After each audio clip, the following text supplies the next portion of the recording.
بسم اللہ الرحمن الرحیم۔ اس لیکچر میں ہم وائٹامن B12 کوبالامین یا سائنو کوبالامین کے بارے میں بات کریں گے۔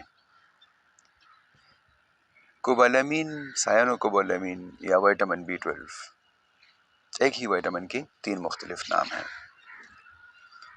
یہ واٹر سولوبل ہے اور ڈارک ریڈ ان کلر ہے۔ ان کے سورسز، ان کے فنکشنز، ان کی ڈیفیشنسی سمپٹمز اور فیکٹرز افیکٹنگ وائٹامن B12 یا کوبالامین، سائنو کوبالامین، اس پہ بات کریں گے۔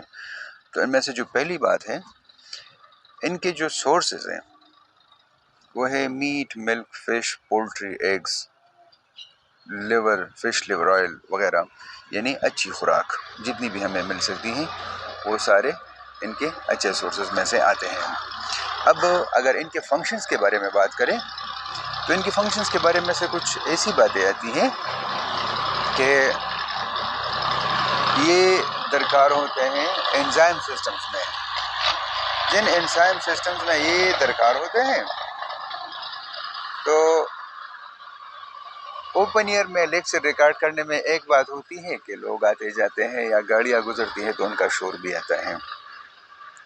ان کے فنکشنز کے بارے میں اگر بات کریں تو وہ ہے کہ یہ کچھ انزائم سسٹمز کے لیے ضروری ہوتا ہے اور وہ انزائم سسٹمز پھر ہیلپ کرتے ہیں ریڈ بلڈ سیلز کے فارمیشن میں۔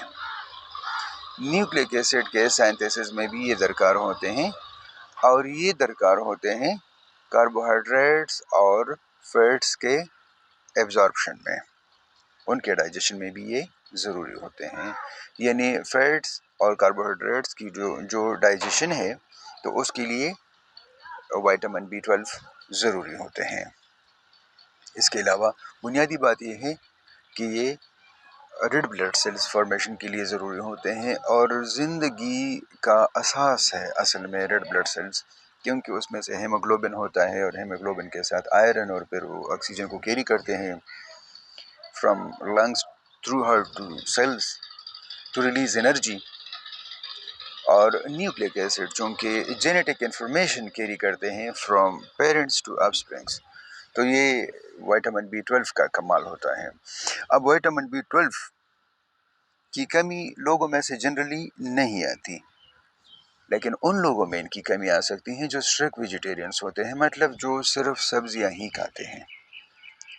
چونکہ ان کی بنیادی سورسز میں سے وہی اینیمل سورس ہے، تو اگر اینیمل سورس والا فیڈ بندہ نہ کھائے اور اسٹرکٹ ویجیٹیرین ہو تو وائٹامن B12 کی ڈیفیشنسی ان میں سے آ سکتی ہے۔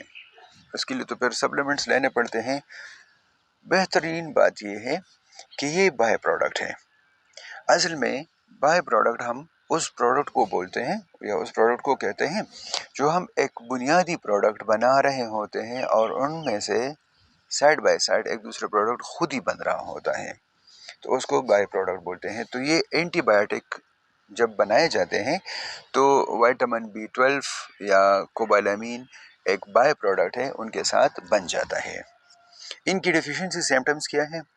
تو اگر یہ ڈیفیشنٹ ہو باڈی میں تو انزائم سسٹمز پراپرلی پرفارم نہیں کر سکیں گے اور ریڈ بلڈ سیلز کی فارمیشن پہ اثر پڑے گا۔ نیوکلک ایسڈ کے سائنتھسس پہ اثر پڑے گا، یعنی genetic information from parents to offsprings وہ پھر پراپرلی کمیونیکیٹ نہیں ہو سکیں گے، اور فیٹس اور کاربوہائیڈریٹس کی ڈائجیشن اس کو افیکٹ کرتے ہیں اگر یہ باڈی میں ڈیفیشنٹ ہو۔ اگر یہ باڈی میں ڈیفیشنٹ ہو تو پھر اس کو سپلیمنٹس کی شکل میں لینا پڑے گا۔